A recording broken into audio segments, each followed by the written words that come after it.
जय हिंद दोस्तों, सैनिक समाचार में आपका हार्दिक स्वागत है। सबसे पहले बात करते हैं हेडलाइंस की। हाँ जी दोस्तों, डब्ल्यू के पहलवान खली ने मोदी जी को दी है नसीहत, गलत लिया है पंगा। आप जरूर उनका खुद का वीडियो देखेंगे, हैरान हो जाओगे।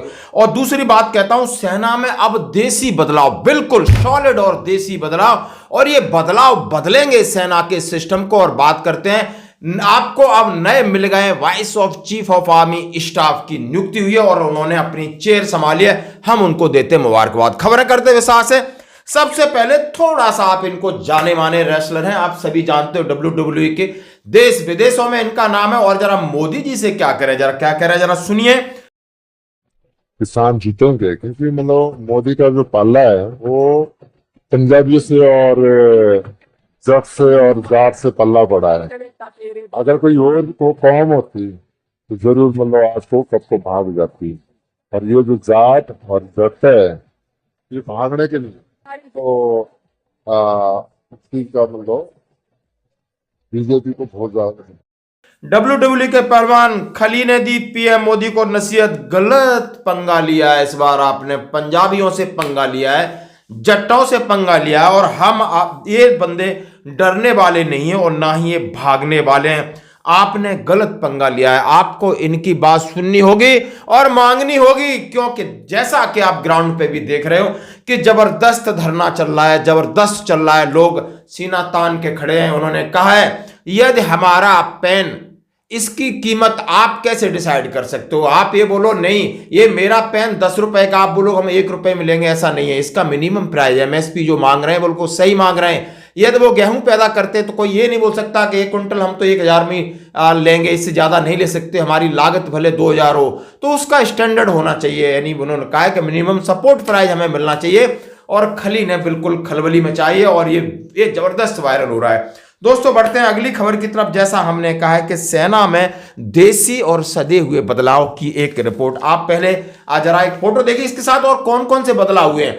कैसे नौसेना का नया पोशाक मानदंड भारतीय सेना की दिशा और भारतीय संस्कृति की ओर एक बड़ा कदम है। दोस्तों ये नौसेना में नहीं, ये आपको आर्मी में भी मिलेगा और एयरफोर्स में भी, हाँ जी दोस्तों, मिलेगा।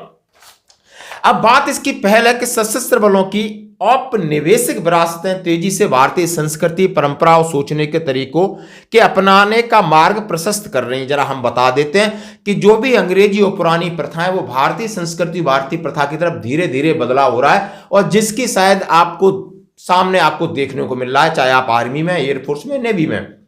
उन्होंने कहा है, इस श्रृंखला में नवीनतम भारतीय सेना नौसेना सभी कमांडों, प्रतिष्ठानों को निर्देशक अधिकारियों और नाविक अफसर मैस और नाविकों के दौरान स्लीवलेस जैकेट, बंद औपचारिक जूते, सैंडल के साथ पायजामा, कुर्ता, जाति पोशाक पहनने की अनुमति दी जाने की संस्था है। जहां पर आप समझ सकते हो, माननीय प्रधानमंत्री ने तीनों सेनाओं को अंग्रेजी विरासत से छुटकारा पाने के लिए कहा था। अब वो प्रासंगिक नहीं है। तब से भारतीय सेना अपनी परंपरा और रीति रिवाजों को भारतीयकरण करने के लिए धीरे धीरे विभिन्न प्रथाओं को अपना रही है। बिल्कुल धीरे धीरे हो रहा है। उन्होंने कहा है, हाँ जी दोस्तों, आप पायजामा बढ़िया नीचे तक, कुर्ता और बढ़िया पहनिए, और देखिए उसकी एक आपने झलक भी मैं आपको दिखा रहा हूं। अच्छा, और आगे क्या है? निर्णय के आलोचकों ने तर्क दिया है कि किसी भी सेवा संस्थान जैसे अफसर मैस औपचारिक पोशाक पहनना अब विनिर्देशित प्रभाव को प्रतिबिंबित नहीं करता। नाम न जाहिर करने के लिए सेना के अधिकारी ने कहा, यह मर्यादा, अनुशासन और एक रूपता बनाए रखने के लिए होता है। उन्होंने कहा, हम लोग टाई लगाते थे, बेल्ट एक प्रोफेशनल ड्रेस थी, लेकिन कोई जरूरत नहीं है, कोई जरूरत नहीं है कि आप हमेशा अंग्रेज ही बने रहो और अंग्रेजियत से थोड़ा बाहर निकलिए। हम तो कह रहे हैं सब लोगों को हिंदी भी आनी चाहिए, सबको, जो कि मैक्सिमम लोग सेना में जिस भाषा को समझें उस भाषा में ही काम होना चाहिए। आप इससे कितने सहमत हैं, आप बता सकते हो। हालांकि मूड और सैन्य पहचान को भारतीय संस्कृत, परंपरा और सोचने के तरीके के साथ समन्वित करने का है। पिछले साल भारतीय नौसेना द्वारा वरिष्ठ अधिकारी द्वारा स्टिक यानी लाठी ले जाने की प्रथा को समाप्त किया। ड्रेसिंग मापदंडों में आपकी ड्रेस पहनने की चीजों में ढील की गई, और समय के साथ नौसेना कर्मियों द्वारा डंडे ले जाने का एक आदर्श बन गया था। अधिकारी डंडे पकड़कर अपने एक ईगो लेके चलते थे, उसको खत्म किया गया और ये बड़े इसके आदेश निकल चुके। जरा आगे और क्या है, यानी आईएनएस विक्रांत के कमीशन के दौरान छत्रपति शिवाजी महाराज की मोहर लगी। भारतीय सेना भी पुराने विरासतों को छोड़ने में पीछे नहीं है। 13 लाख जवानों वाली सेना ने ब्रिगेडियर और उससे ऊपर के रैंक वरिष्ठ अधिकारियों के लिए उनके हथियारों और सेवाओं की परवाह किए बगैर नई वर्दी अपनाई। स्वतंत्रता पूर्व की अपनी वर्दी समारोह रेजिमेंटों इमारतों के नामों को बदलने में प्रक्रिया भी है। आपने देखा होगा ब्रिगेडियर के ऊपर से ड्रेस सबकी एक जैसी हो गई है। सेना मुख्यालय ने कुछ समय पहले एक आधिकारिक आदेश में कहा था कुछ विरासत प्रथाओं की समीक्षा की आवश्यकता है, जैसे औपनिवेशिक और पूर्व औपनिवेशिक एक के रीति रिवाज और परंपराएं, सेना की वर्दी, साज सज्जा, नियम कानून, नीतियां, यूनिट का ट्रेडिशन। पिछला जो हुआ है अंग्रेजी नाम, इमारतों, प्रतिष्ठानों, सड़कों, पार्कों का नाम बदलना। रोजमर्रा की रीति रिवाजों के अलावा भारतीय सेना के औपचारिक कार्यक्रम में तेजी से भारतीयकरण झलक रहा है। उदाहरण के लिए इस वर्ष गणतंत्र दिवस की परेड में 100 महिलाओं द्वारा शंख बजाने, कर्तव्य पथ पर अन्य पारंपरिक भारतीय वाद्य यंत्र बजाने के साथ हुई। यहां तक कि राष्ट्रीय राजधानी के विजय चौक पर गणतंत्र दिवस के अंत तक बीटिंग रिट्रीट समारोह में भारतीय धुनें थी। शंख बजाने समान शंखनाद धुन से शुरू हुई थी।